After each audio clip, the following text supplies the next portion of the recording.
one or two things according to questions that will be asked. Then you guys can also ask your questions as well so that everybody benefits, right? So to help us with that session is the founder of TCCo, Emmanuel Imogie.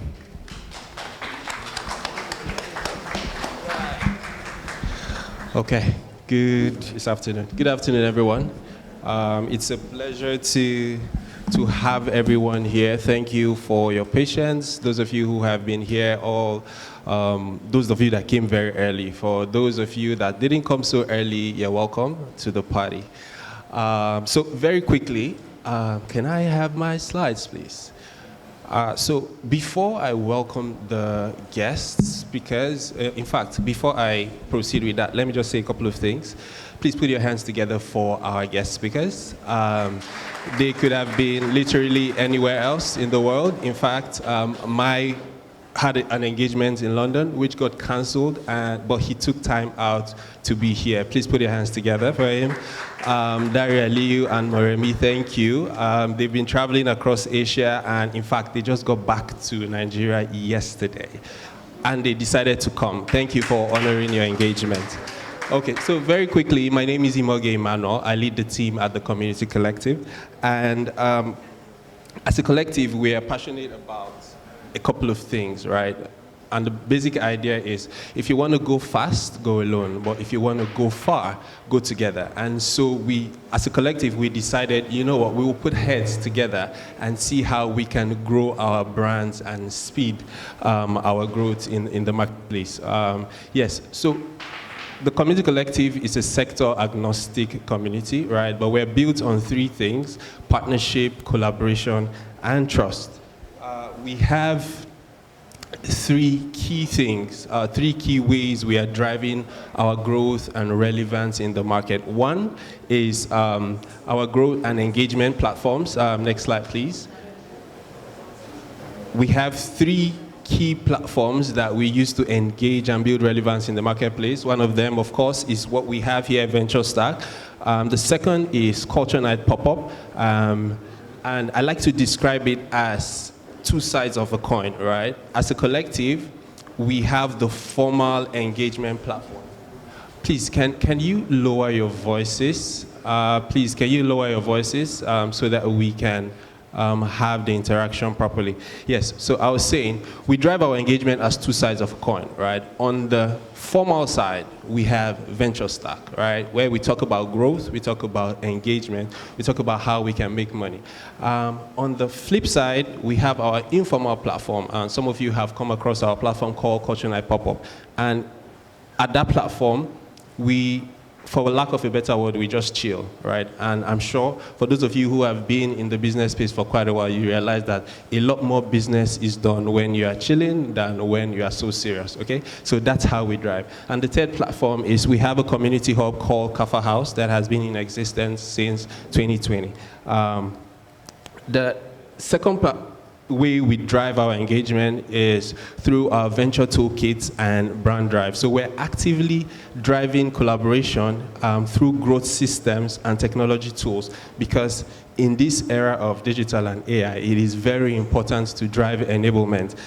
Kudos to Undu, who is in the room with us today. He is the founder, actually, of Brand Drive, and he's actively collaborating with us to deliver this. He came in from Abuja just yesterday for this engagement. And finally, you would agree with me that there's so much talk about what can be done, about great ideas, but if there is no capital deployed to fund ideas, there's only so much your idea can do. And so we're passionate about the vision, which is to deliver a $1 million fund by the year 2028. Please put your hands together for that. The louder your clap, the more achievable our vision is. Okay, yes, and so please feel free to get more information about the Community Collective. Visit www.tcco.co. So that's www.tcco.co. And for the business of today, I will go ahead and quickly introduce our speakers and usher them to the stage. And I'm going to begin with Moremi. So Moremi Dare-Aliu, she's a corporate lawyer with over 10 years of experience in the financial sector, with expertise in litigation, transaction advisory, and debt recovery. She holds a degree in law from the University of Hertfordshire and an LLM in oil and gas law from the University of Aberdeen. She doubles as the CEO of Pinkperfection Accessories, one of the foremost jewelry businesses in Nigeria, having successfully served over 50,000 customers, including brides, celebrities, and everyday women around the globe. Moremi's aim is to ensure that every woman who wears Pinkperfection Accessories always looks and feels beautiful, confident, and stylish. She sits on the board of TDA Group Africa and is the life partner of TDA Widows Empowerment Foundation as her way of giving back to society. Please put your hands together as we welcome her to the stage. Please. Yes, you're welcome. And Dare-Aliu, he is an engineer, an author, a business development strategist, a project management expert. He is a distinguished leader, whose career spans engineering, business strategy, and project management. With over 10 years of experience, he has earned recognition from his ability to fuse technical expertise with visionary entrepreneurship. He's a Russian-trained engineer, the founder and group managing director of TDA Group Africa. He leads one of Nigeria's most dynamic conglomerates. At its core, TDA Fashion House, widely regarded as one of Nigeria's top and most sought-after fashion houses, is celebrated for its craftsmanship, innovation, and clientele of industry leaders and public figures. Beyond fashion, TDA Group extends into real estate, consultancy, and other ventures, embodying excellence and versatility across sectors. His philanthropic vision shines through TDA's Widows Empowerment Foundation, which uplifts widows through training, mentorship, and financial support, alongside other youth and community development initiatives. Please put your hands together and make him welcome. Please sit down, sir. All right. Maybe we will give a few seconds before. Okay, he's here. All right, great. All right. You might as well just begin clapping while I read his. So Atafo is a renowned fashion designer. Please, sir. Just said yes. A renowned fashion designer and bespoke tailor. He's the founder and creative director of Atafo, a fashion brand that offers bespoke, ready-to-wear and made-to-measure clothing for men and women. Atafo dresses many celebrities and dignitaries, including top government functionaries and A-list celebrities. He has also showcased his designs at various fashion events, such as Fashion Week Lagos, Arise Fashion Week, and Mercedes-Benz Fashion Week Africa. Atafo is known for his attention to detail, impeccable craftsmanship, and the ability to create stunning, one-of-a-kind pieces that blend Nigerian aesthetics and modern styles. Beyond the design, Atafo has been a mentor and advocate for the growth of Africa's fashion ecosystem, using his platform to highlight the potential of creative industries in driving economic and cultural impact. Please, once more, put your hands together for him and celebrate all our guests. So we will make this as snappy, as brief as possible. First of all, I'm not a fashion designer. As much as I have a flair for fashion, I'm not. So I'm going to expect the fashion designers, the jewelers, the clothiers in the room to put your questions together, because it is your show, right? I don't think I'm going to ask more than 2 or 3 questions. And they will be generalist questions. So I expect that those core fashion questions, that you need to hit them hard. It's not easy to get this power couple, first of all, in the room, one, and to get Atafo in the room. So please, take advantage of it. All right. So very quickly, we like to begin with origin stories, right? Because it gives context to where we're coming from and what has brought you to where you are today. A lot of people celebrate success and forget that it came at a cost, right? And so let's begin with that. For TDA, you published a book. Yes, thank you very much. You published a book last year, October, and in that book you chronicled your journey to where you are today. For Moremi, you have, for the past 10 years plus, you have actively juggled a demanding 9 to 5 and a fashion brand that has taken over the market. For it's well reported that you left a very lucrative job in Guinness as a brand manager and decided to go into fashion. Right, so we want to understand the origin story. What was the tipping point and how did you find clarity? And so please, ladies first. Good afternoon. Good afternoon, everyone. Please, before you go on, please, we need some energy in the room. Good afternoon, everyone. Good afternoon, everyone. It's such an honor to be here. I have to issue a quick disclaimer. I'm also a learner here. I'm in the midst of two heavyweights, and this is probably, okay, I think this is my second speaking engagement. I'm very shy. My husband literally made me do this. Thank you for dragging her here. So it's lovely, lovely to be here. So I'll just go straight to the question. So I got married in 2015. Before that, in 2014, I had just started my job. I'm a lawyer. And I remember my husband and I, we were having a conversation. He's very business-oriented. So we were having a conversation, and he was talking to me and saying, Mo, he calls me Mo, he's like, you need to start something. You need to, just have a business. I know you don't need it, but, there's no harm in trying something, trying your hands on something. And we had been talking about it for a while. He said, is anything coming to your mind? Think about it. Let it be, at the top of your mind. And, I have thought about it for a while. And then something came to mind.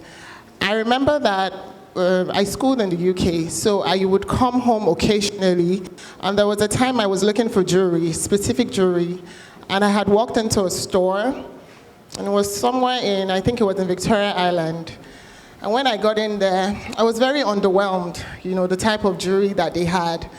They were old pieces, they looked very, very boring, And I sort of have an eye for good jewelry, for beautiful, pieces. So we had talked about it for a while, and he said, let's try this. And I remember that there were a couple of Instagram pages that I had my eye on, and I was going to use them as my, as my tipping, like I would use them as, as my reference, thank you. So we started from very humble beginnings. I remember that he used to be my photographer, so I would wear the jewelry, and he would take my pictures, and I would just post them on Instagram. As at then, there was nothing like, influencers or anything as we have now. So it was very small, and we relied a lot on friends and families for referrals. I started with about 200,000 naira. So I tell people that when you say, oh, I don't have any entrepreneurial streak in my body, the truth is, if I can start a business, chances are anybody can start a business, and you can start small. Pinkperfection Accessories is proof that you don't need massive funding. You don't need a lot of money to start. What you need is passion, and what you need to be consistent. We've been consistent now, growing for over 10 years, and it's been amazing. I have a career that, I'm running on the side. I have a family as well. So that's why I'm going back to consistency and passion, because it is passion that will carry the business. Sorry, I was going to add something.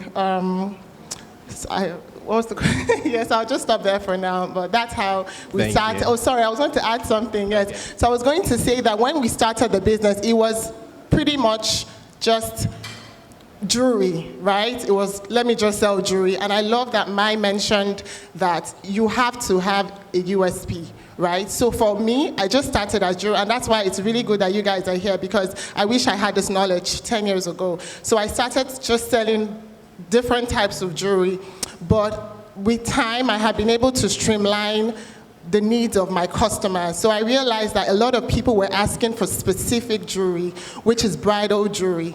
And so with time, it took a while, but we're there now. I know that this is what my customers require, and we've been able to build on that. Thank you. Thank you very much. Could you try this mic? Let's see. Hi. Okay, I'm not sure if... Hi. Okay. So your origins, please. Oh, mine. Yes. I thought I already wrote it in a book. Just gonna buy the book. No, I don't think half of this room has read it's okay. that book. Take care. I have a lot of work to do on that.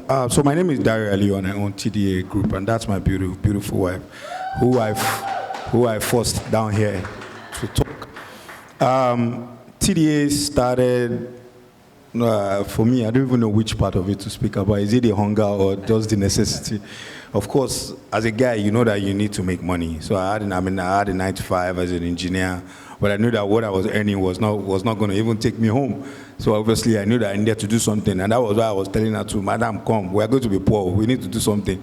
You look for what you're going to do, I look for what I'm going to do. But obviously, you know, the pressure was more on me, and we got married, and you know, just like she said, what did you pay for at the wedding that you think you can sell? And you know, here we are with Pinkperfection. For TDA, it was a simple case of, I like to wear clothes. I don't wear va-va-voom clothes. Simple does it for me. What am I wearing? I'm wearing a simple white shirt, simple blue suit. That's it. But I want to make it look good, right? Same thing. I started by wearing kaftans that were well tailored. And people just used to come up to me and say, who made it? So I used to introduce them to the particular tailor. And at some point, the tailor came to my house and prostrated for me. I was like, I'm the first millionaire in my family, thanks to you. That's the number of people you are sending to me. I'm making so much money. But I told him, a lot of them are complaining. Like, you don't deliver on time, the same usual tailor issues. You don't deliver on time, you don't deliver what they ask for, blah, blah. He said, now only me now, guy. And I made a statement to him. Now, this was the tipping point. I said, scale up. He's like, scale up. Like, yeah, like, hire more people. He said, me? Hire people? Where go they pay salary? What if work no come?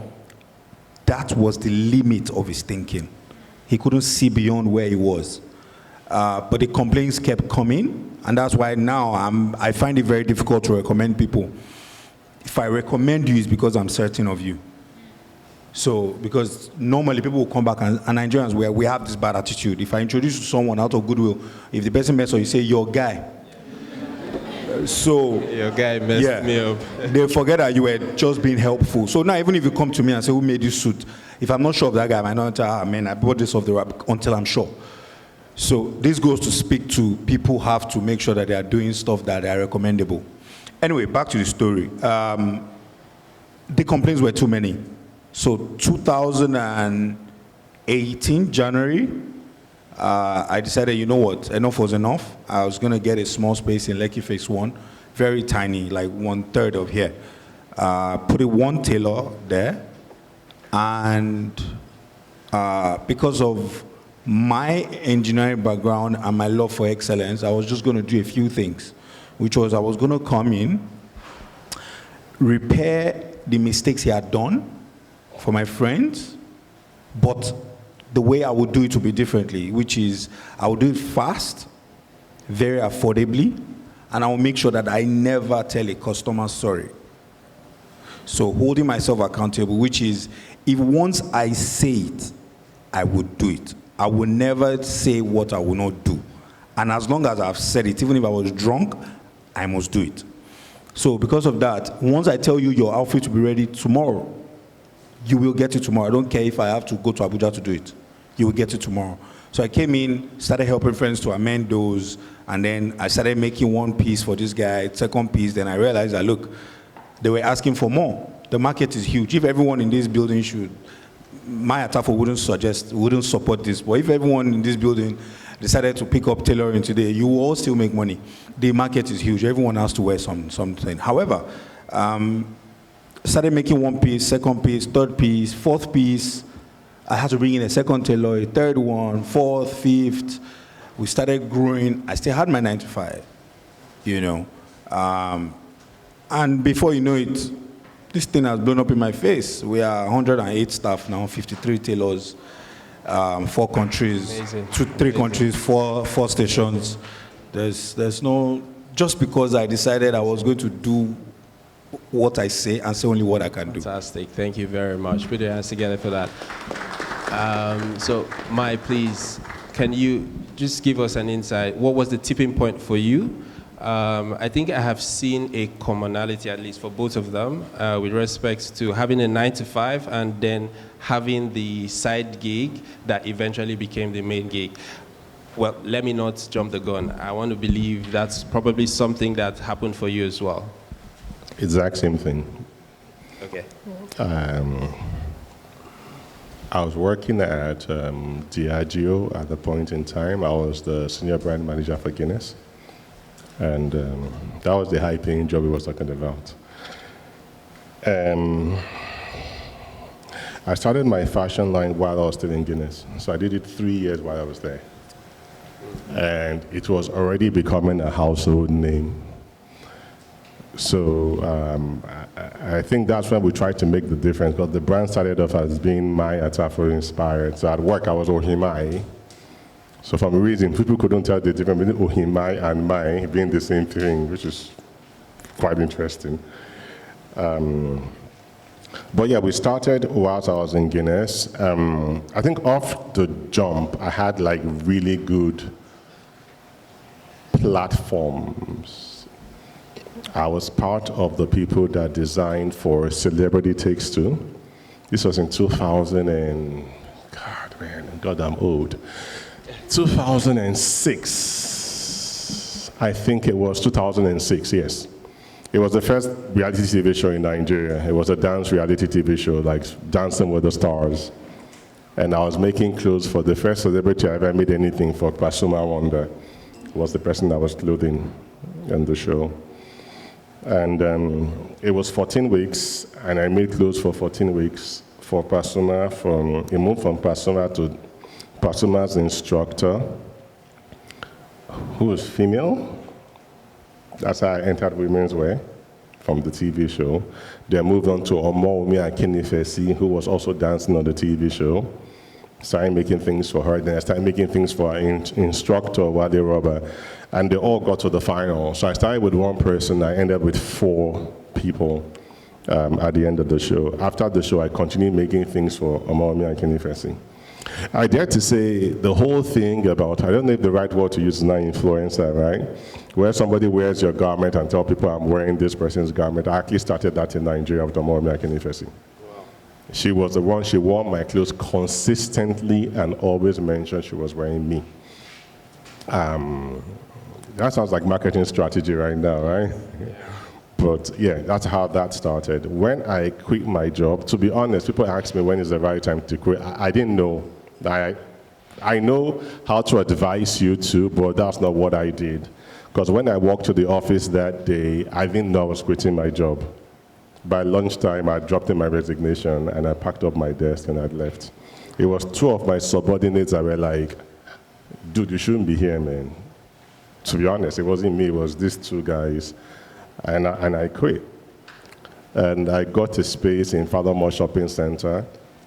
That's when I realized that business is different from what you have love for. Absolutely. I had to pay a rent of 1.3 million naira for Fathermore Shopping Center.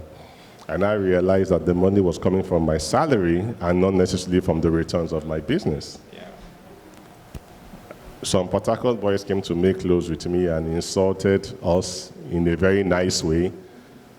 because the AC couldn't cool the 10 guys in the room. Always the AC. Yes, and our petrol generator was struggling to cool the place. And Port Harcourt boys don't hide their feelings. They're like, I'm a big designer, big this, and this is not the cool. Wow. So we'll go outside, but they come inside one by one, made they measure us. Because it was a groomsmen package. The next day we had to buy a big generator, like literally the next day I had to buy a diesel generator. But that's how it rolled on. Everything that's happened to the Atafo brand to date, from the change of name 2 times to where we are right now, to creating our niche, our marketing strategy, has all been what I get from the market. And I defined my business in line with that. And once I start to build the ethos and the core of the brand and I stuck to it, then I veer off where it is necessary, but that's how this brand came to birth. That's how we moved into bridal. That's how we moved into women's wear. That's how we stopped making evening dresses for women and stuck to androgynous stuff. We've been through things down the line that made us make some core decisions. I like to make my business easy for me to execute. I don't want to be laborious backstage, back house. I hate a chaotic space. When my colleagues are telling me they have 50 or 80 tailors, Africana is having close to 100 tailors, Sheivodi is having 300 tailors, I think they are mad people. Because I don't have that energy. You want to make a garment with me, I wait 6 to 8 weeks. If you can't wait, thank you very much. I don't do the faster, I don't do it at all because it's not my P. And I may lose business based on that, but I'm fine with what I have, and that's been my journey thus far. Okay, thank you so much. I mean, it's clear that across board in your journey, you have to determine what is your strength and what direction do you want to take. In conversations with young entrepreneurs, budding entrepreneurs, I often recommend that you should have a 9 to 5 before you go into business. That is my own recommendation. And essentially because 9 to 5 teaches you structure. It gives you your hands on parameters around efficiency, you know your numbers, you know what you're chasing, and you're able to build from there. However, there are people who start their business from the jump. And so I would like you to give your thoughts on that. What would you say to somebody who says, that's just what I want to do. I don't have any experience, I just graduated, and I'm going to do this. So what would your recommendations be? And anyone can pick this up, please. Okay, so there's no hard and fast rule to anything. If someone, I wish I started this business earlier. I started at 34, 35, I'm not sure. But I wish I started at 22, 23. What would have probably happened to me is, because there's always a God factor too, right? God willing, my business started growing. What I would have done then is put money aside and hired someone that has my current skill set, which is the operation side. Right. I'm very good at operations, so I'm not a tailor per se. I don't cut, I don't sew. I just know how to structure things. I know how to bring... And deliver the results. Thank you. I know how to bring A to work with B to deliver for C. That's my job. So it just happens that I'm doing fashion. I can pick any business from with anybody here and actually go into it. Doesn't mean I'll succeed, but I can try. What am I driving at is, what I'll probably advise such a person is, there is nothing wrong in you starting and saying it's business you want to do, but be willing to either collaborate eventually, partner, or hire people that have the skill sets you don't possess, which are things like project management, operational excellence, data scientists. You would need people that have skill sets. What 9 to 5 does is help you compress a lot of all these things, and you still don't have those skill sets on the expert level. what will happen is that you will know them in mini schools, which you can use to push yourself as far. As I am now, I'm hiring people that are better in time management. I'm hiring people that are better than myself in operations.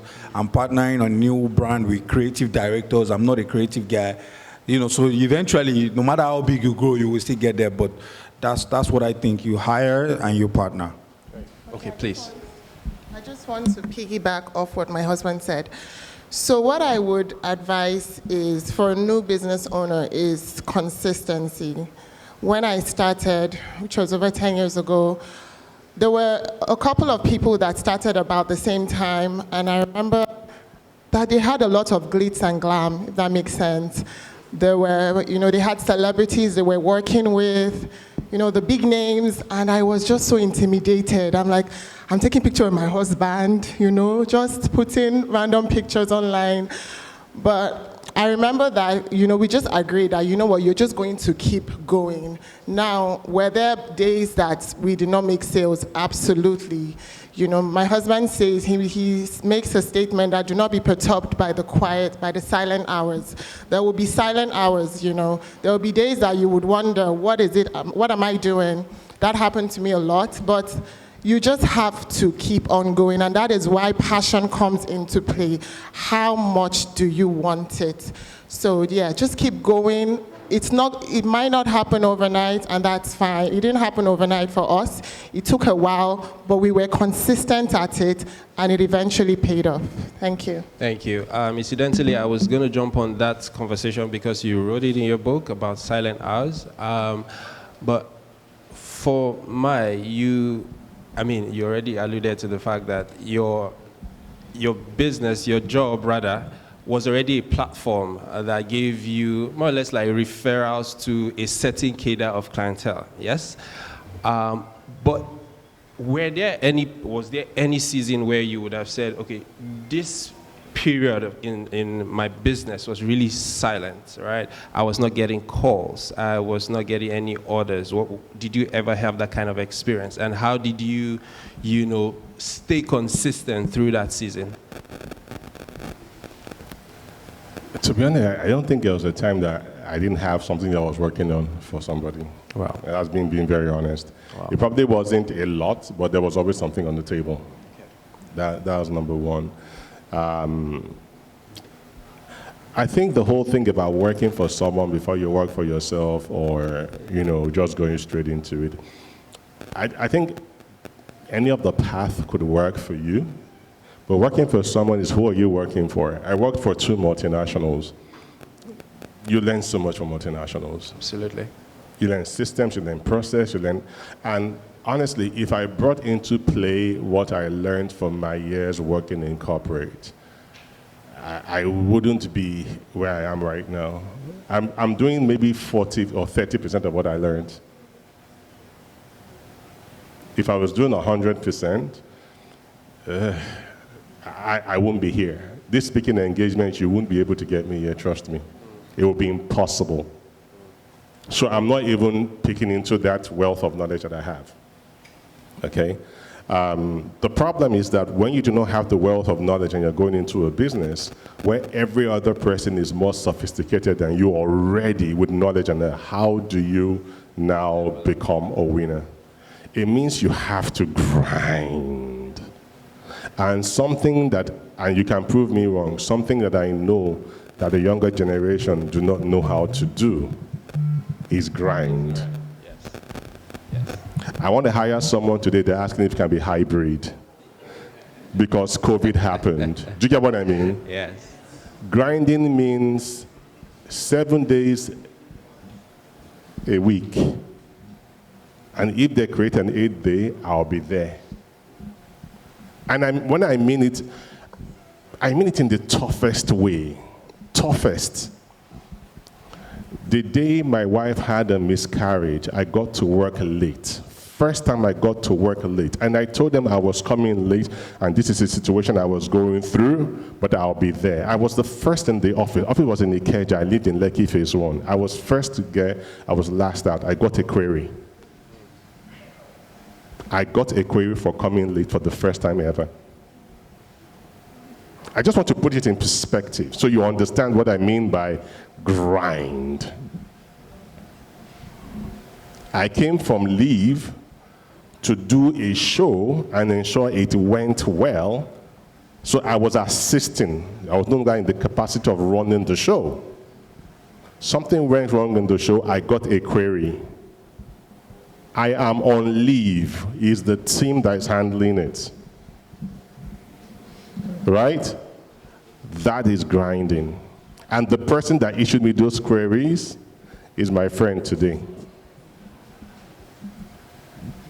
I just want to paint a picture. So I go to work at 7, leave at 7, I go to my factory in Yaba, leave at 2 a.m., and by 7 I'm back in Ikeja to work. I did that for 3 years. And there was no time I felt like, oh my God, I'm stressed. I felt like, man, this is fun. That is grinding.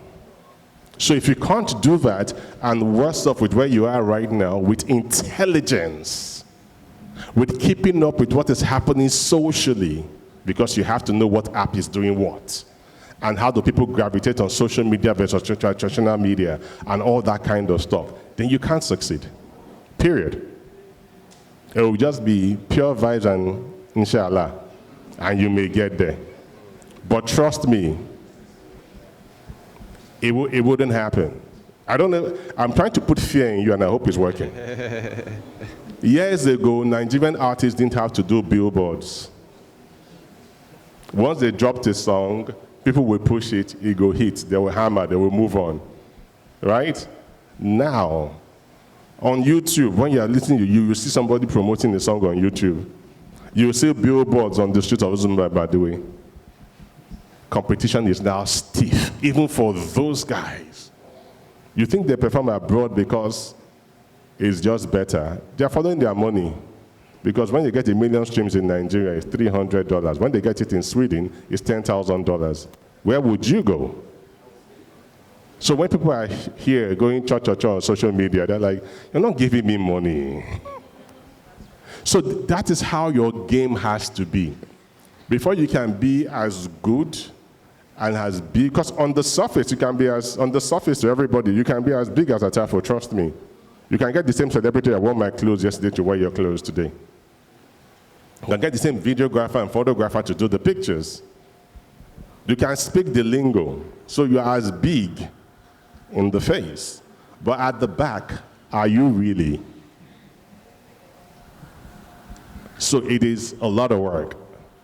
So when I say learn, you have to learn from every single way possible. You have to be, there has to be a hunger in you. So I talk to people every day. When I ask 1 or 2 questions and they speak, I'm like, you are not ready.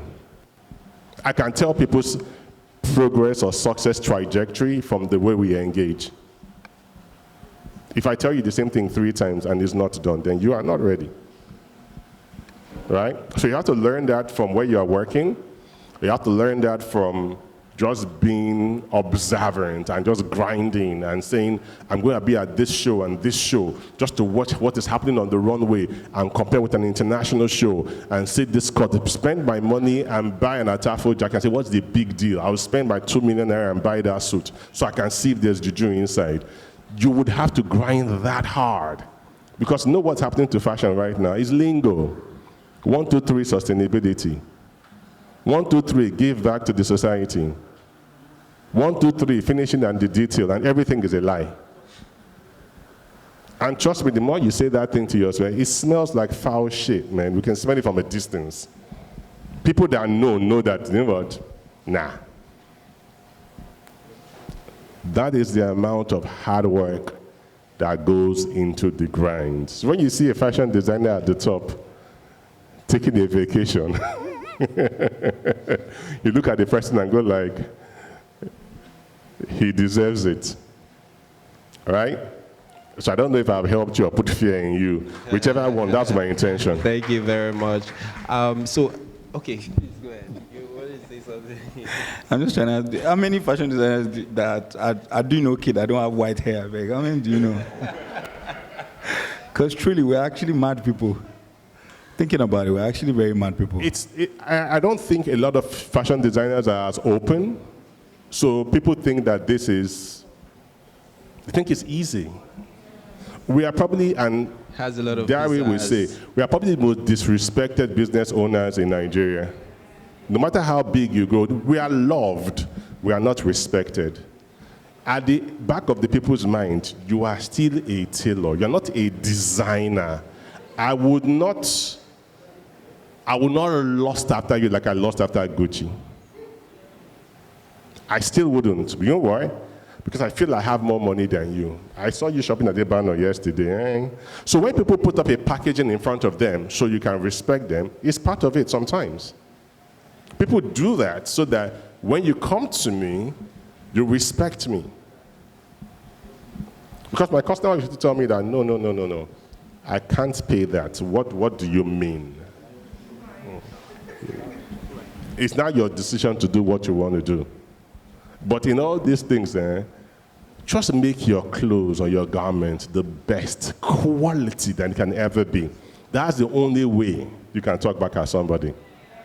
Because if the zip is not straight and the stitch is crooked, you don't have a word to say to anybody. Not even one.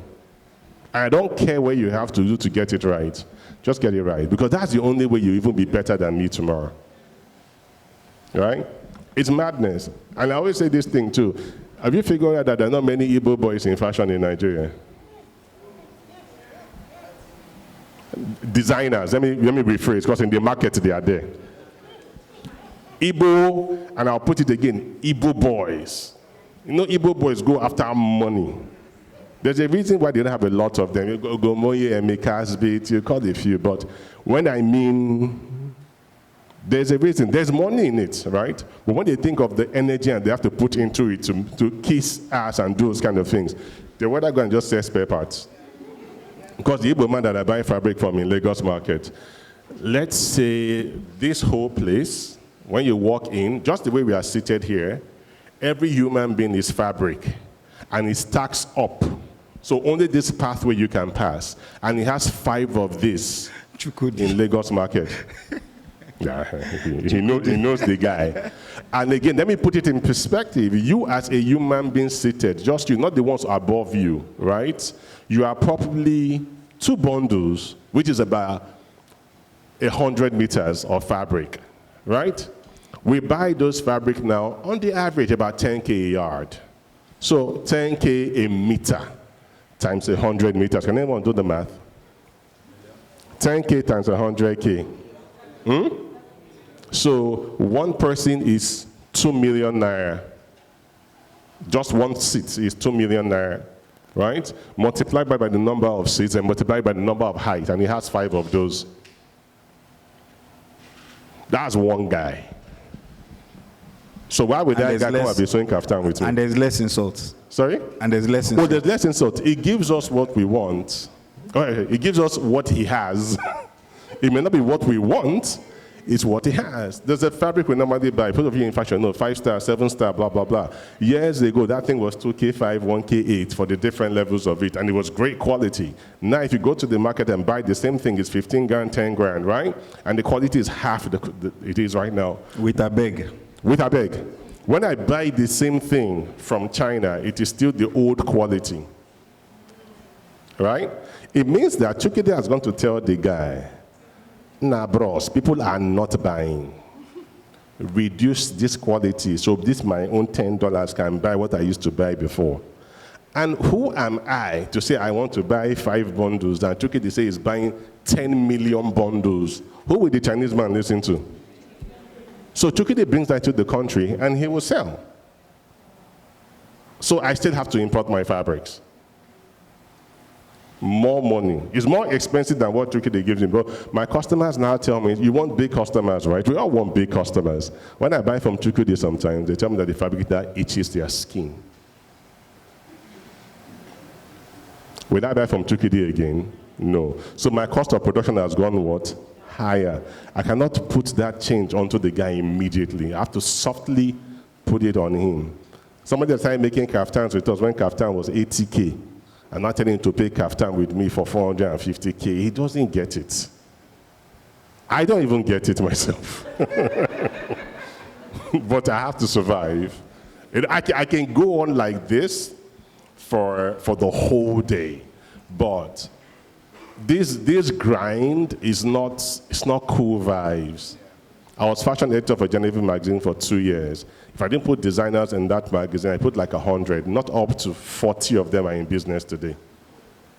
We never hear about those stories, and they were big designers. The ones that were showcased here and in New York Fashion Week the same year, which is the dream that you want to be. They are not in existence anymore. The grind got to them. I will let this man hold this session. It's not my session. The room is dead silent. Thank you very much. So very quickly, and TD, let's flip into, I mean, Mai has spoken quite a lot about the process and all of that, but scaling from 1 employee to 108 presently, from 1 customer to thousands, can you give us, very practical, I mean, it's your industry, a walkthrough so that you can help somebody craft their own path to that?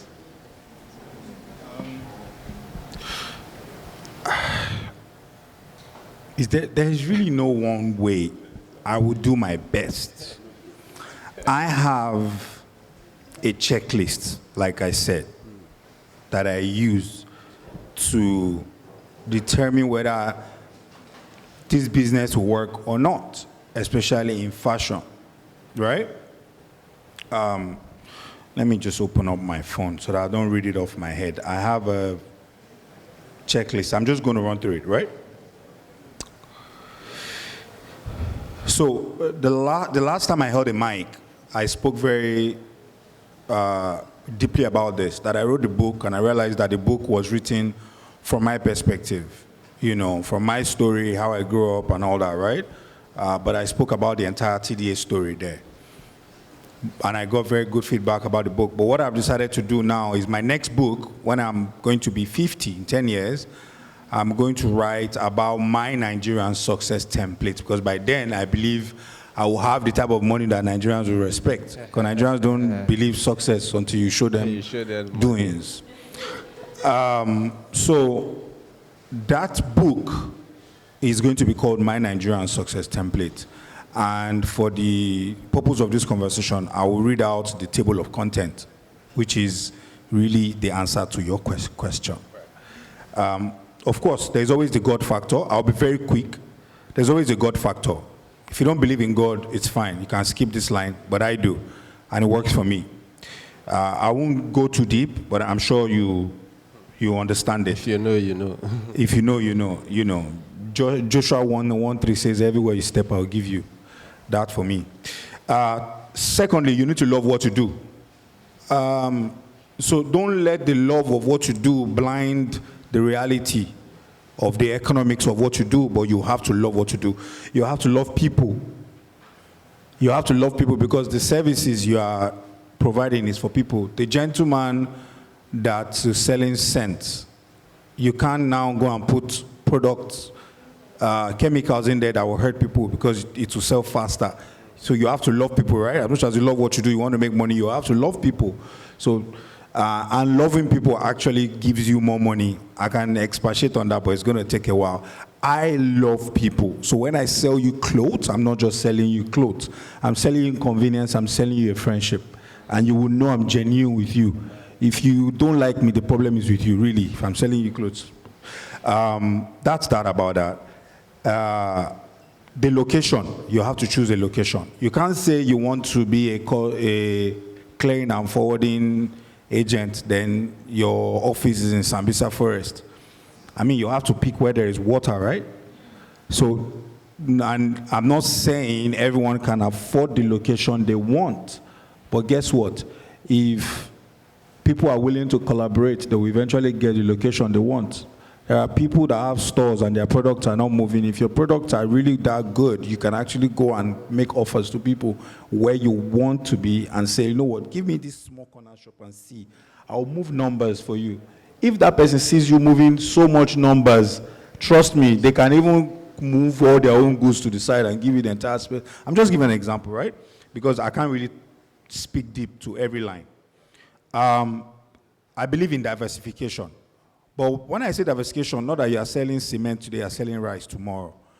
You are selling cement today, sell steel rods tomorrow in the same line to bring it home to fashion. So what I mean is, look, I'm selling kaftans. What's the easier thing for me to go and sell? Is suits. What's the easier next thing for me to diversify? To sell fabrics. What's the next thing for me to sell? Sell cufflinks. What's the next thing for me to sell? Sell slippers. Do you understand? I'm diversifying, but it's in the same line, just so that I can have multiple streams of income, but the streams should be attached in one way or the other. So I'm really rushing my point, but I hope you get it. You have to do the hard work. Just like my Oga Mai said here, you have to do the hard and smart work. All this, my mental health, oh, I'm this, I'm that. Look, it depends on how bad you want it. Do you really want it? Or you just toying with the idea of wanting it? Do you want to be successful, or you just want to think you are successful? I'm talking to you, I'm tired. I've been in 5 countries this week alone. But because I gave this man my word that I'm going to be here, I went through, I was in a country with typhoon. But I'm here. You know, I was still at work yesterday night. I left my office at 11 p.m. after an event. It's all part of the journey. You must do the hard work. You can never substitute the hard work. Next one for me is personal and business reach. So there are some people that have been lucky and blessed to have businesses where they don't have to put their faces out there. That's fine. Are you that person? You don't know. While you don't know, you have to use your personal reach, friends and family. If your friends and family really don't believe in your products, maybe you should, I'm not saying they are your market, but at least let them be your first customers. Can your mom buy what you're selling with joy? Can your brother patronize you? Can your neighbor patronize you? If all these people can patronize you, who are you willing to sell to them?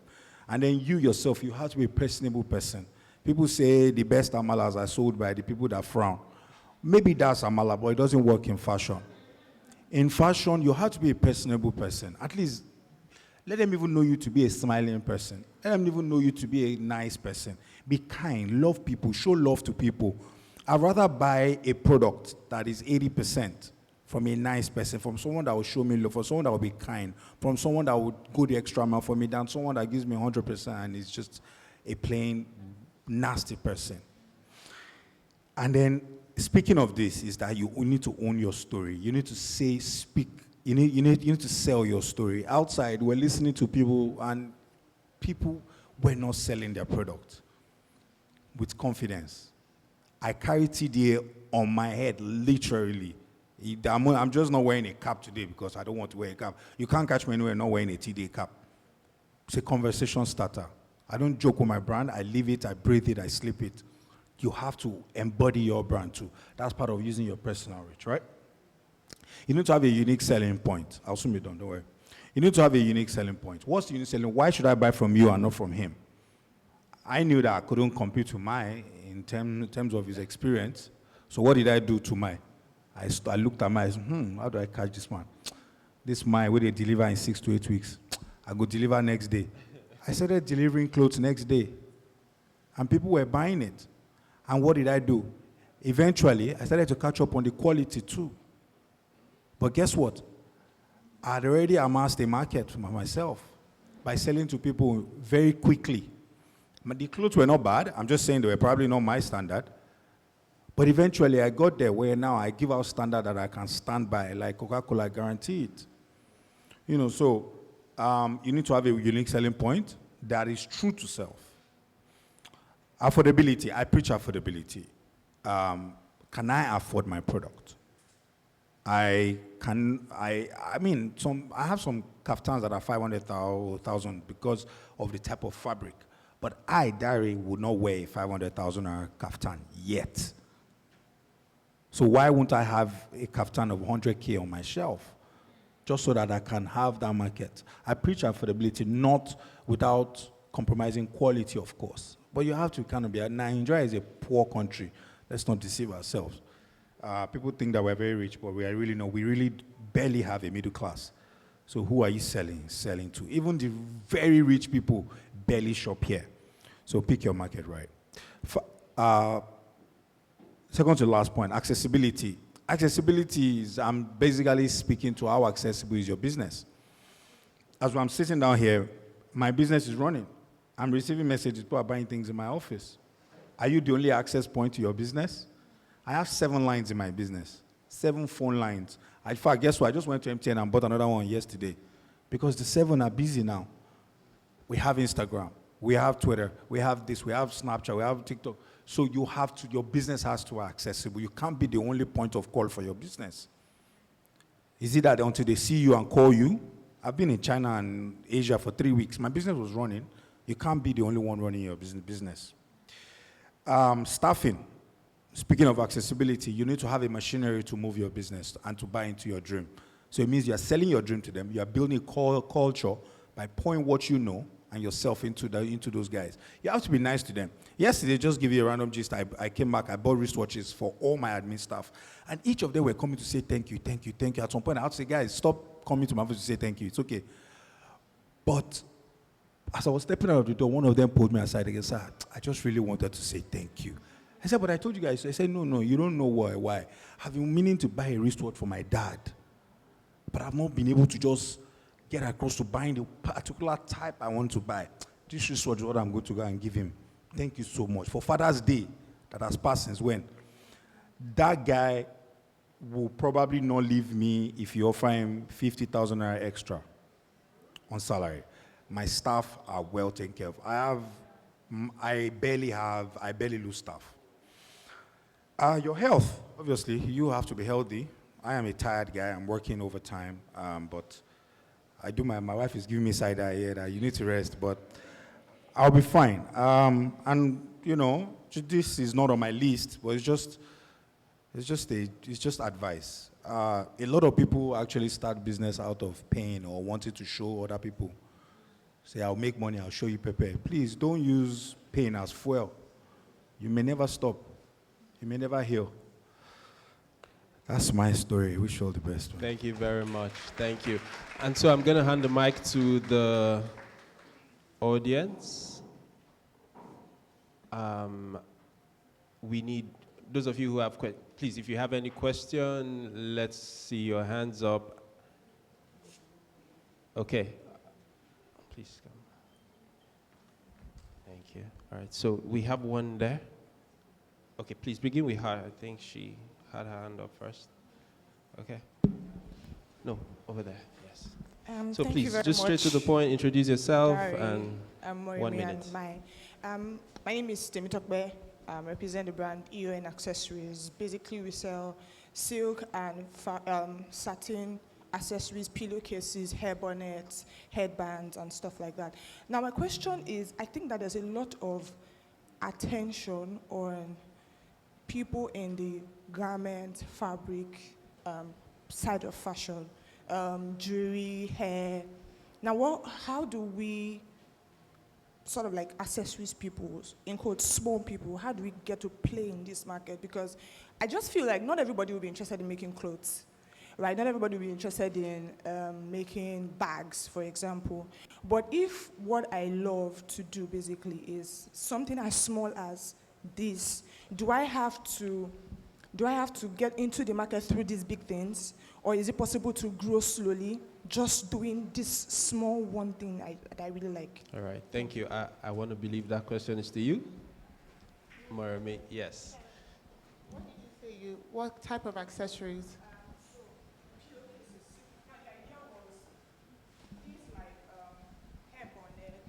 Pillowcases, they are things that contribute to a lady's hair care. For example, if you use cotton dries out the moisture in your hair, right? So it was more like, okay, how do we bridge that gap to say, yes, I'm tending to accessories, but then I'm still caring for your hair in an indirect way, something like that too. That's like what I do. And even though, yes, there's the knowing how to sew clothes part, I just found out that I'm not particularly interested in that as much as. And then I have buying customers, even though the business is small, I have customers who buy. But then, of course, you can't compare that to somebody who makes fabrics and garments and all of that. So that's why I asked the question. Yeah, so my advice to you would be to keep going. You need to continue to grow organically. I would also advise that you collaborate. If you can collaborate with people, vendors who sell hair products or make hair, because it aligns with what your business is. So I think you need to do a lot of collaboration. Your business is small, but there's a lot of potential as well. So please collaborate. Check on Instagram. I honestly think Instagram is a great place to collaborate.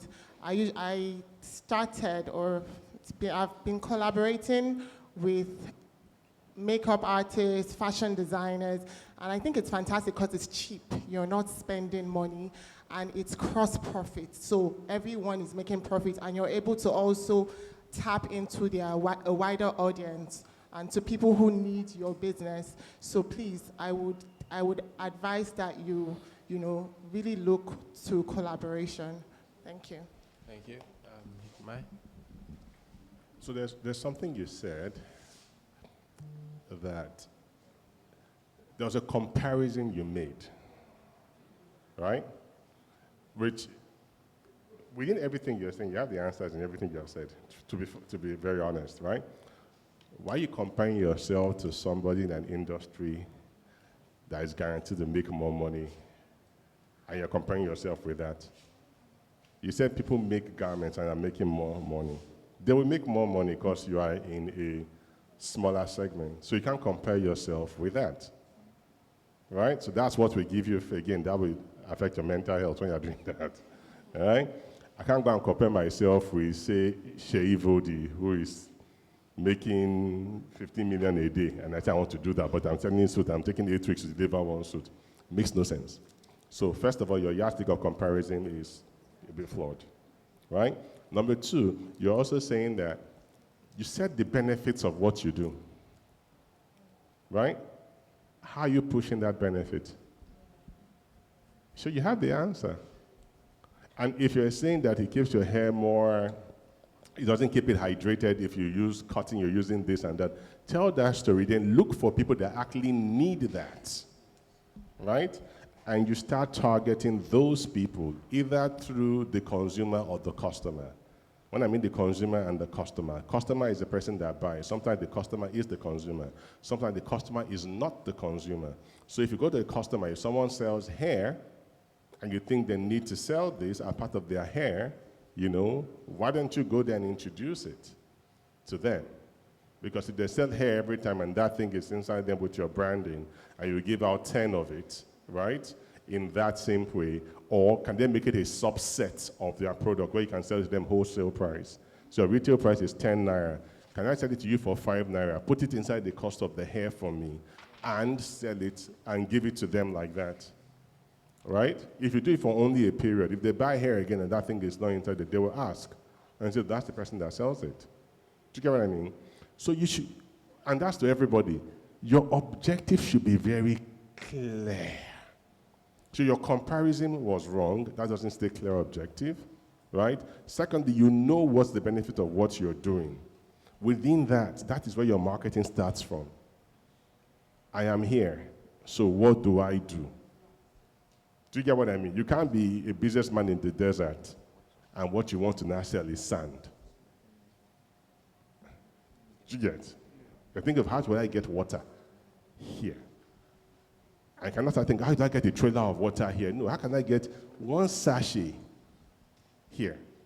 Then you move on from that, right?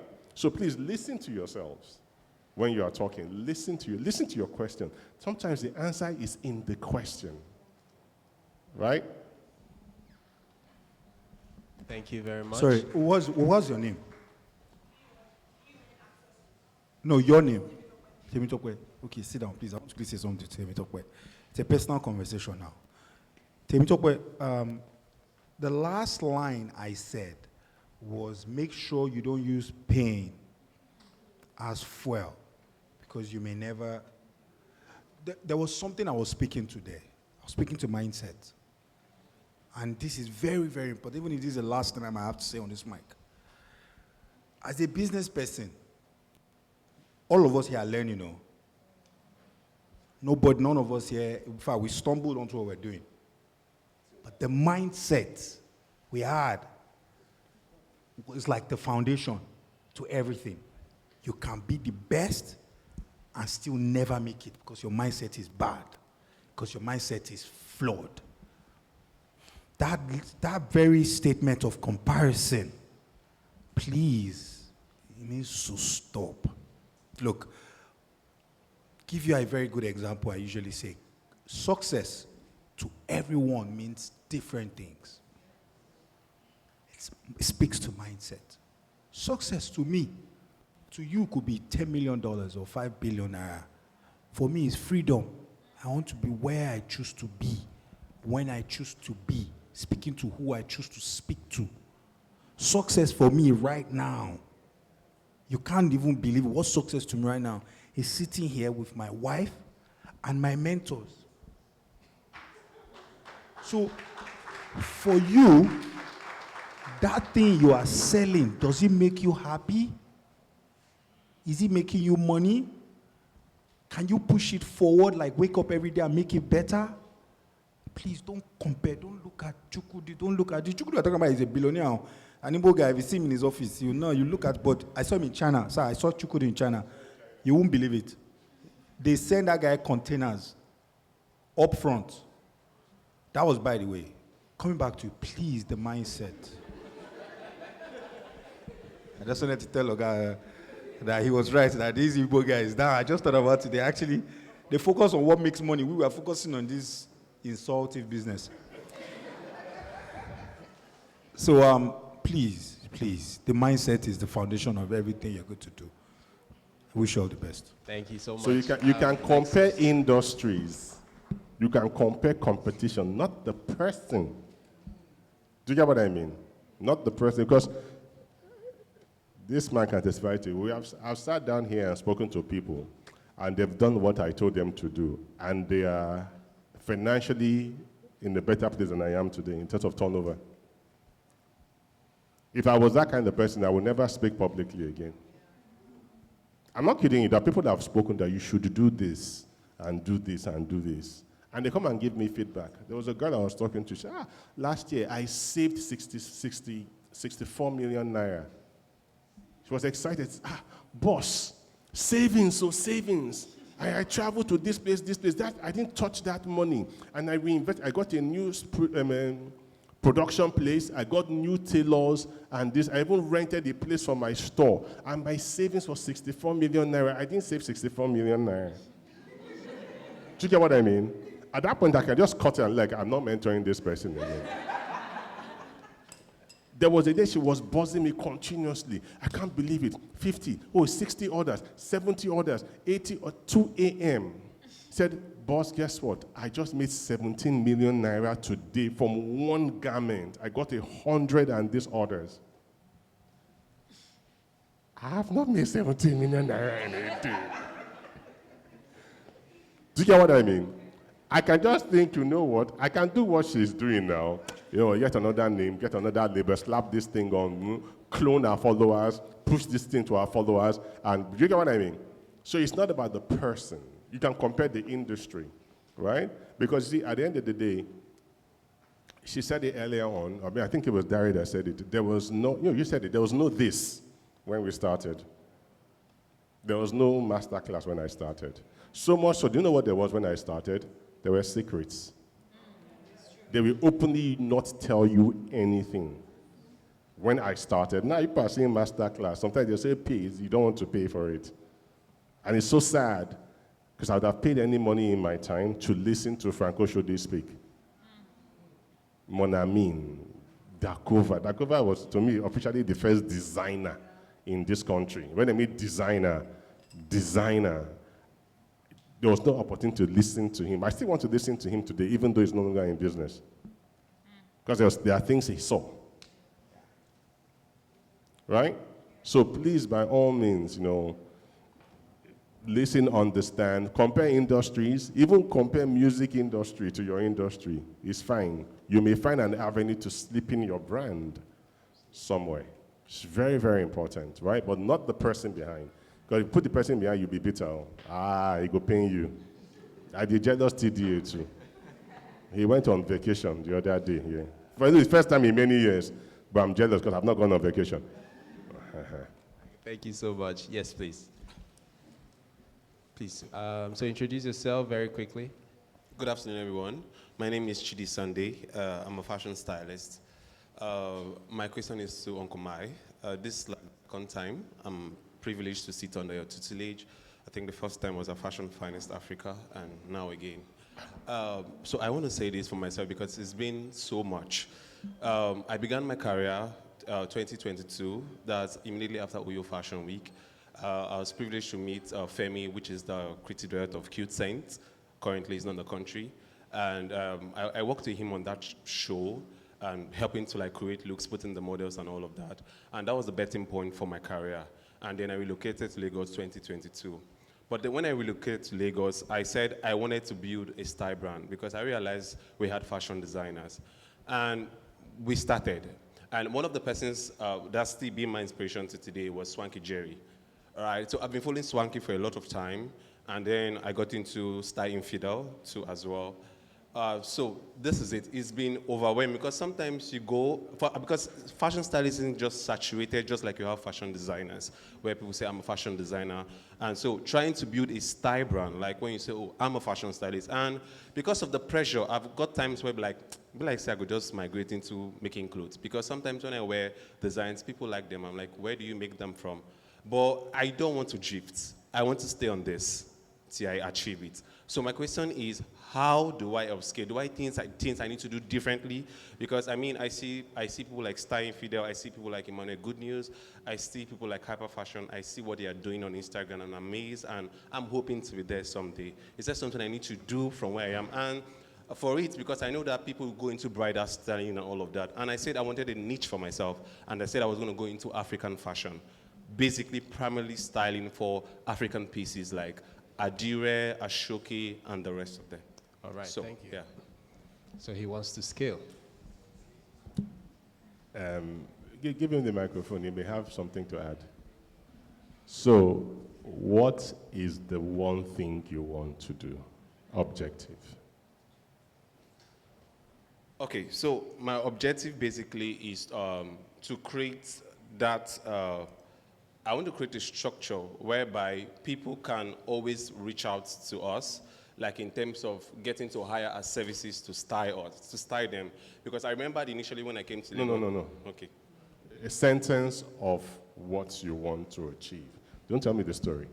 You're saying the sentence and you veered off into a story. Yeah. You want people to come to meet you when they want to style pieces, Yes, so continue from there. yes. Make it like your mission statement, for lack of a better word. So I want to build a structure where people can come to us to hire our services to style them, basically, in terms of fashion but I also want to streamline it to a particular kind of fashion, like I mentioned, the Adire, the Ashoke, and the lots of African kind of fashion styling. Yes. That's what you want to do? Yes, please. Okay, great.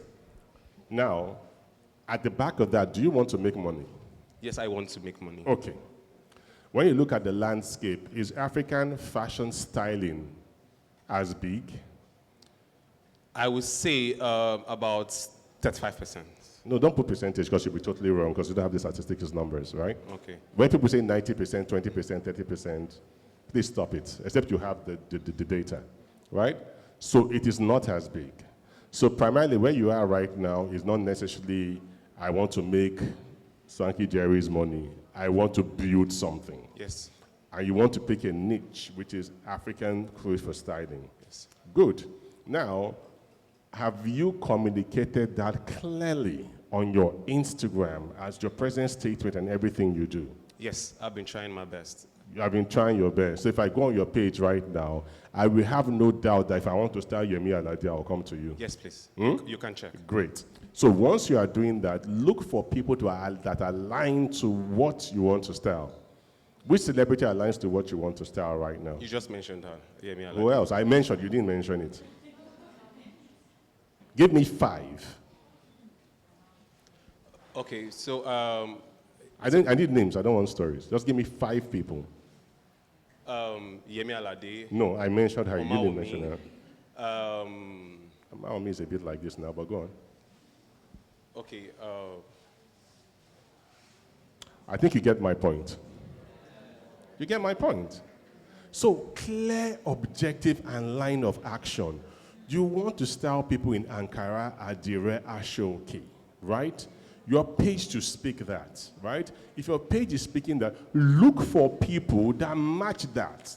On your page, celebrate them, even without making things for them. Take their picture and tag them and break down the pieces and look while she's wearing a this, that. Find who styled. If nobody styled it, give them the credit. Right? Yes, sir. People will start coming to you because they now get your perspective. Now, these videos have to come out regularly of you saying what you think is right in this styling. Once you do that consistently, people now know what you stand for and where you are at. And all this thing is desk research. It's not going to cost you any money. Next level is if you can even create these pieces with other designers and style the way you want a styling vision, you don't have the pieces, you can even create the pieces yourself and do an editorial story of what you can do. You are pushing yourself out there. You haven't done that. As you push on, watch television, there's idols, there's something. You can style somebody in an African outfit there. There's clearly a gap. There was a resonance of it a long time ago when there's Jadena and Orange Culture did things in Adire. Even Oswald Bratton did things in tribal fabrics at the point in time. That thing has gone a bit like that. All this research you have to do and you have to know. People that use print to do things that are magic. It's Mbasi when she was doing things then. Lisa Folawiyo when she was doing things then. There are many brands. Do the research, talk about it. Your perspective is clear. Once that is clear, people would approach you as the guy that talks about African something styling. So when they're not saying, how many times have they done events, Wakanda was African locks or whatever it was, they should have been calling you. But because you didn't present yourself, no one's going to call you. And everybody that you called has not done what you say you want to do. So what you should have learned for them is how they got to where they got into and how you can use that to bless yourself. Emmanuel Good News was a fashion designer before he started styling. And when you speak to him, it's like, fashion is stressful, this one. And his first major job was at the top. Prissy and Juma Jukes. He did like 10 looks for those people, I'm confused. And he killed every single one. He's my customer. He has brought like 5 grooms to me. So people have looked at him because he went boom, and he pushed that out. Swanky Jerry doesn't do what you want to do. Swanky Jerry, he is his brand. If you want to call Swanky Jerry's customers, you probably stop at 5. He is the thing, not his styling. His styling was a pathway for him to become a socialite and do what he's doing. I'm not saying he's a bad stylist. So you should be clear. Styling for them moved to bridal. Many of them are moved to bridal because that's where the money is. So the objective is clear.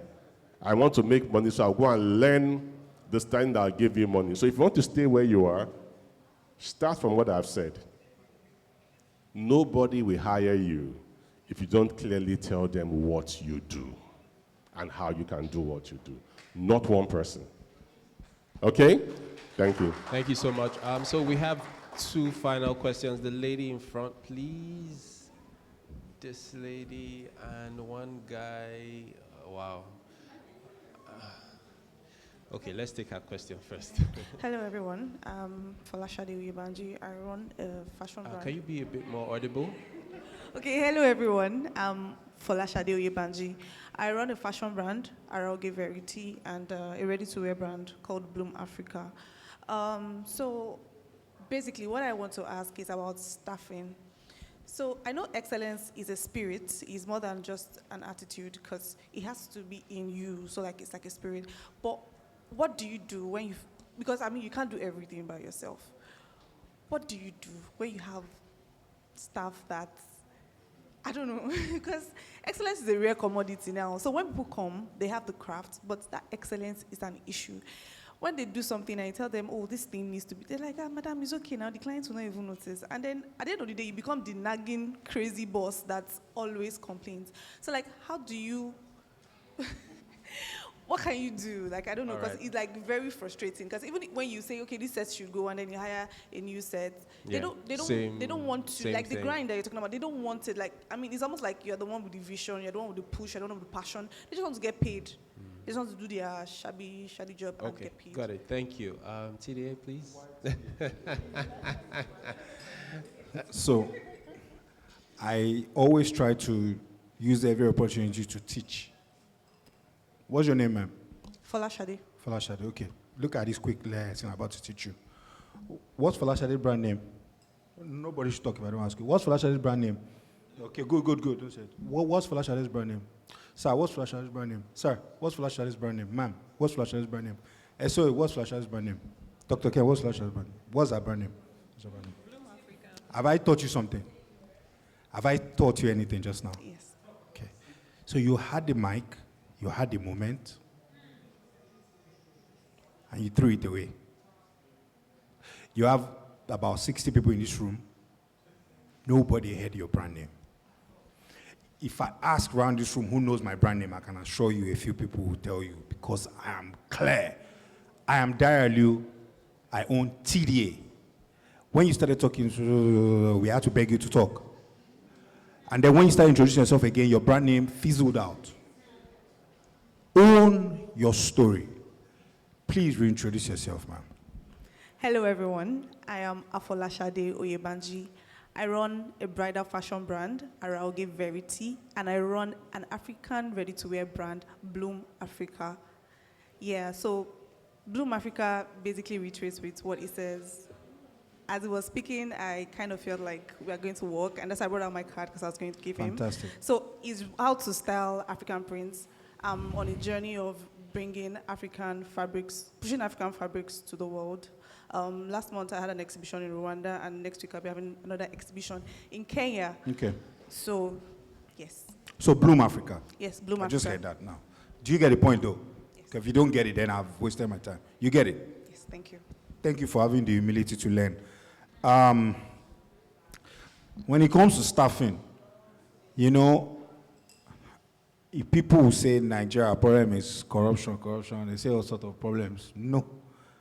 I genuinely believe that our biggest issue is the degraded human capital development situation that we have right now.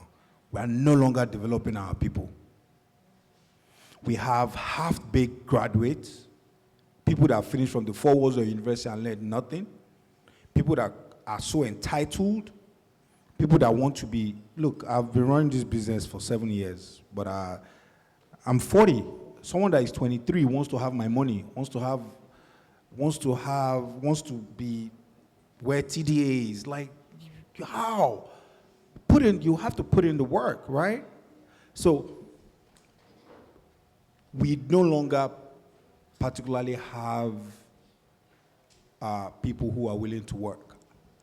However, in the midst of the rot is where you find gold and make it work. So, what did I do? You can pick from it. I started by hiring. I don't do interviews. I have conversations. So you sit before me, and I'll talk to you. Where are you right now? Where do you see yourself? Where are you headed to? So that we know if our journeys align. You now go and hire a manager that's planning to jackpot in 3 months. Why have you hired the person? Even if they are the best. Are you seeing what I'm saying? I have conversations. I want to know, are you someone I can work with? Are you someone I can grow with? I have staff that have been with me since day one, 7 years.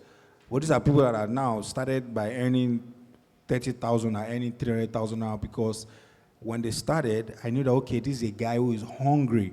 He wants to make something of himself, right? So what have I done? I brought him in, provided everything he needed to work, encouraged him, paid him at the time I say I will pay him. So I pay my salaries every 26th. My sister, if there is typhoon in this country on the 26th, I will pay. Just like I said earlier about saying what I will do and doing what I say.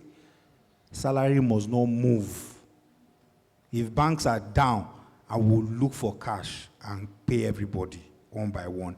It must not move. When people can count on you and your word, they stay. They're human beings. That's one. Two, these people, as your business is growing, let them grow. Pour into them. Don't, you're wearing gold now, your staff can even buy pen. No. Yesterday, when I came by yesterday, right? I saw my operations manager. My mouth was opened. He came to tell me, thank you for the wristwatch, right? But when I saw him, I'm like, what? You look so good, bro. Calling him bro, that's how we talk in my place. You look so good. I asked him a question. I said, this is a guy that last 2 years, I took him to Rwanda just to rest. Because he's putting in work. He sees the way I travel. Let him travel also. Yesterday, do you know the question I asked him? I don't even know why I asked that question. I said, do you know how to drive? He said, yes. I said, God being God, before the end of this year, we'll find a way to buy you a car.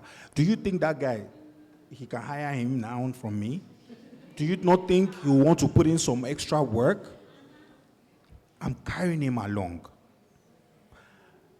He's not the most educated guy, but do you know one thing I've not done in 7 years?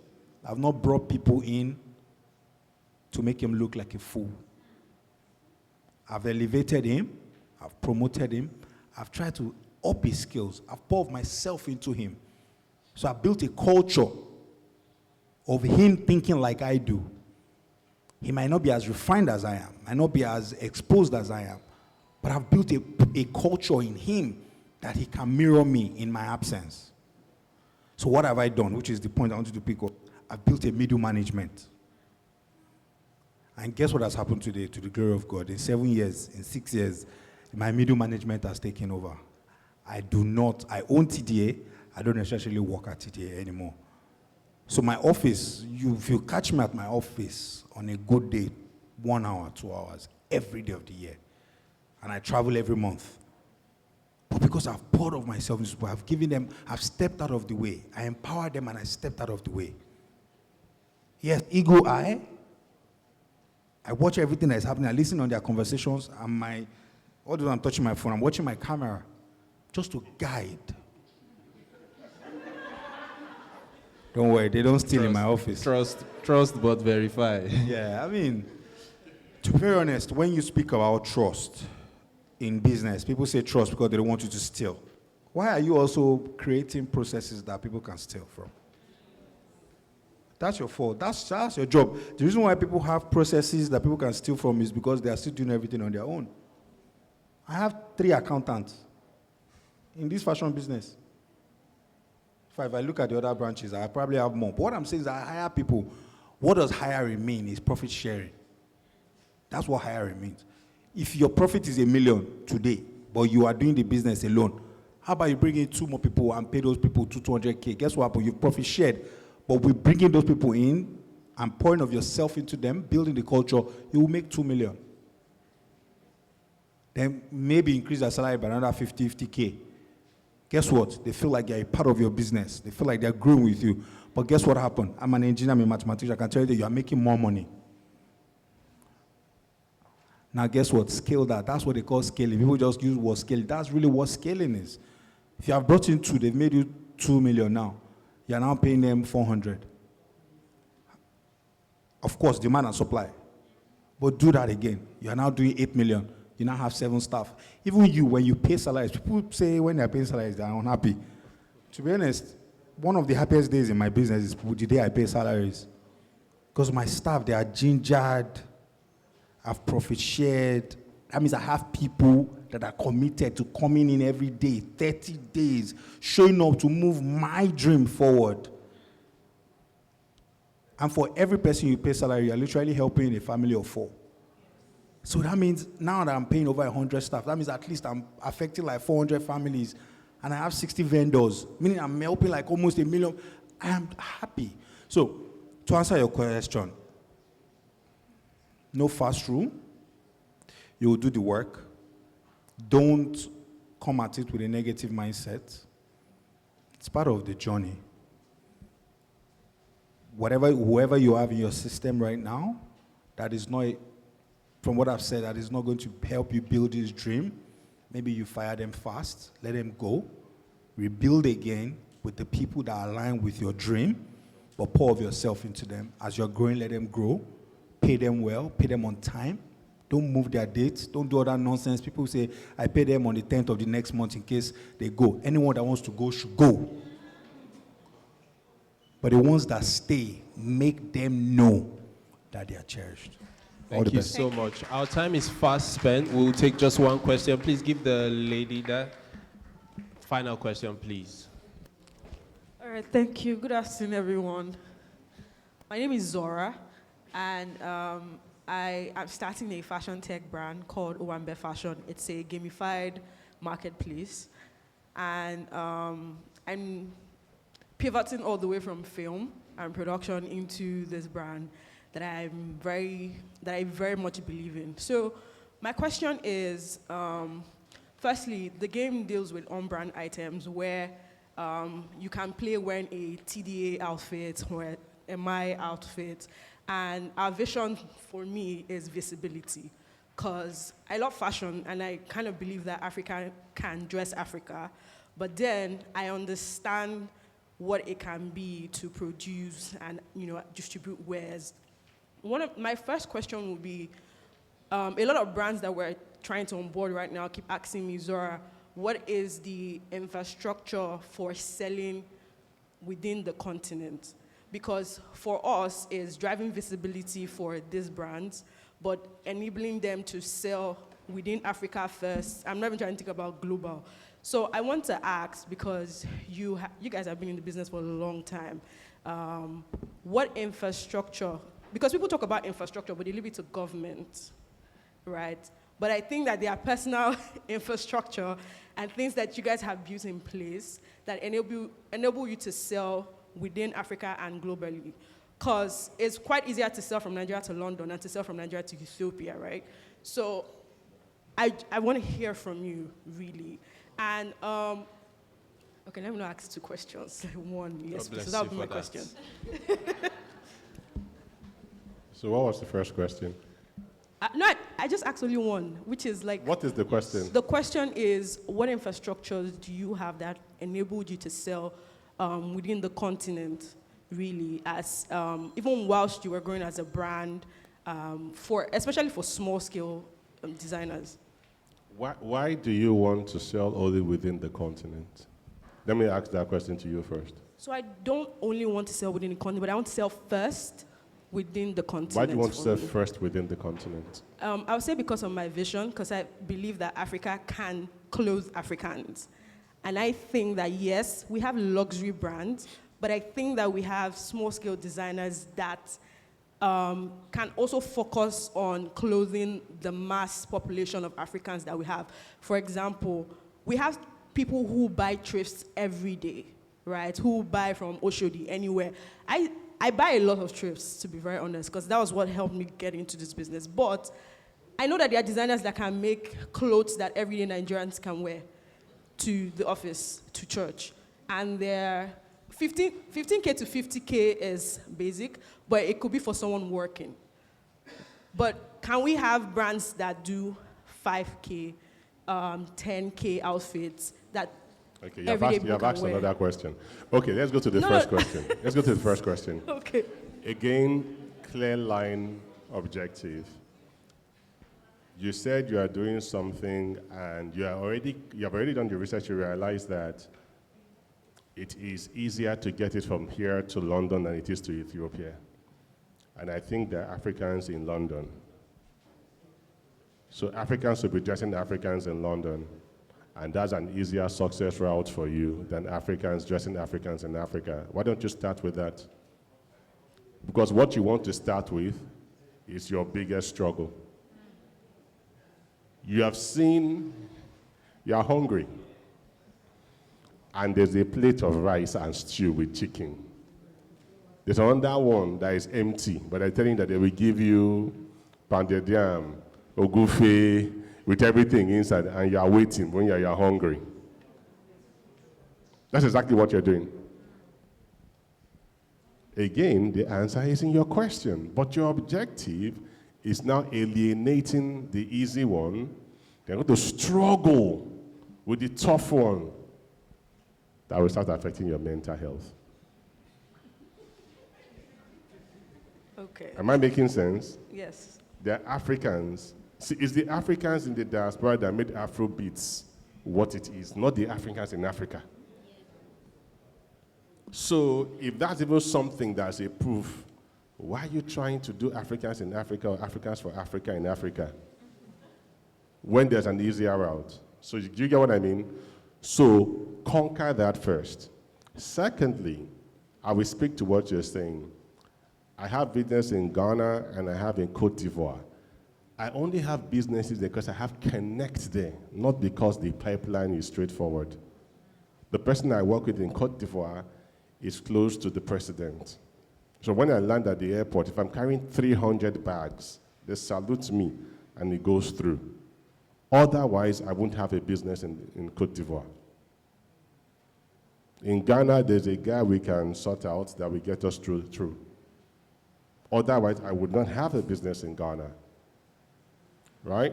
So it was a good question you asked how we did it. We haven't done it.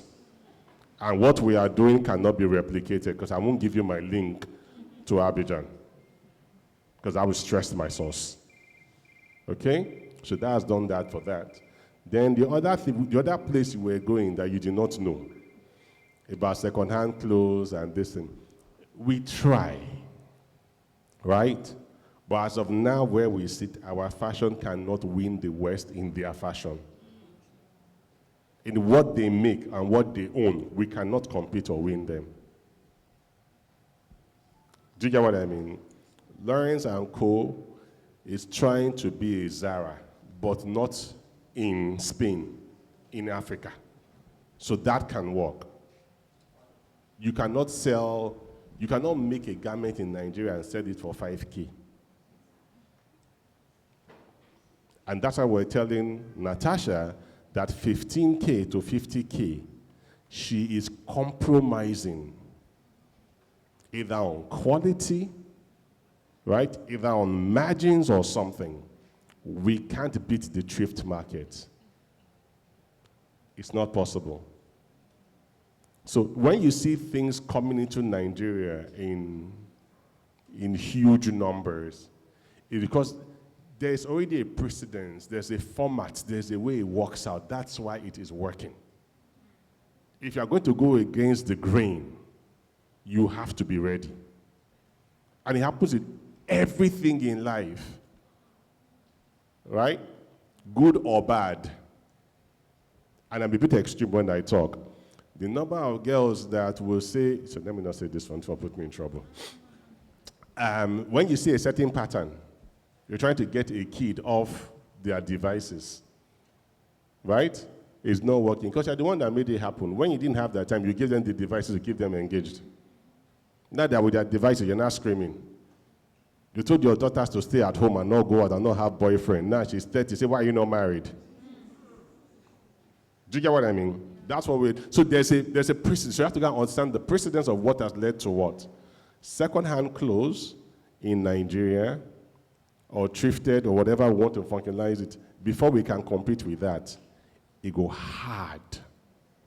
And we cannot make the quality, right? If you're on TikTok, you see them selling bills of clothes for $1 now. Come on. Because the guy knows that in his factory, he can produce, in a day, he can give you maybe 5,000 tops or 10,000 tops in a day.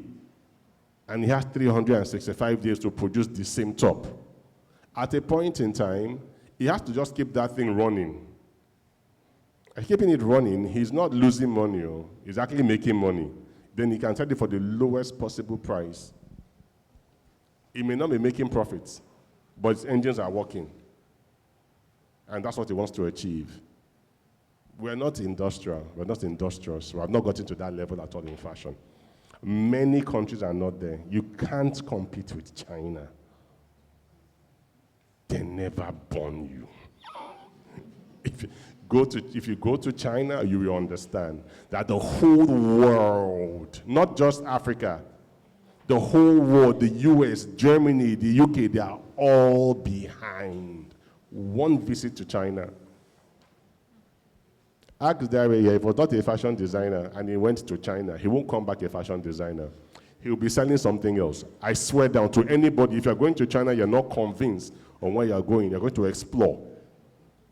When you come back, you say, I'm going to start selling, I want to manufacture, I don't know what to say, I know. Furniture and phones. Something. Printing materials. You come back, you tell your person, oh boy, and they sell nail. So how do you go from printing material to nail? Say, man, leave that thing. Oh. Leave it. Nail. Now they sell now nail. They be like, nail? Yeah, trust me, nail.